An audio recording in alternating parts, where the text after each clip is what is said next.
Welcome to the Slop Farm. Enjoy the video. In this video, I will explain how to replace a VW Beetle alternator. Before you begin, always prioritize safety by disconnecting the negative terminal of your battery. Gather your essential tools, such as a set of wrenches, sockets, and a reliable multimeter.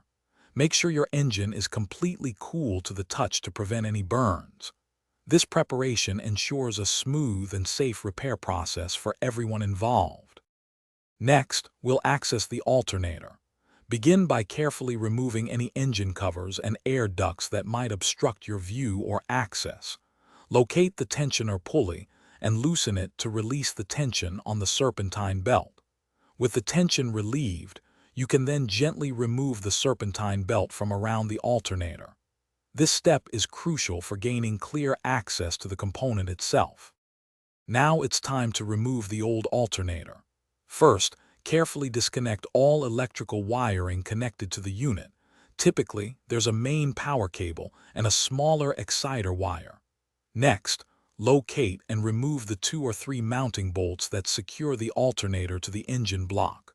Once these are out, you can gently maneuver and extract the old alternator from its mounting bracket.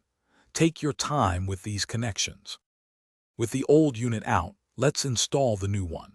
Carefully position the new alternator into its bracket and secure it with the mounting bolts, tightening them to specification.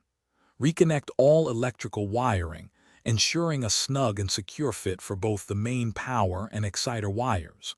Reinstall the serpentine belt, making sure it's correctly routed, and then adjust the tensioner pulley. Finally, reconnect your battery and start the engine to confirm proper charging, ideally around 14 volts. Thanks for watching. Consider subscribing if we helped you today.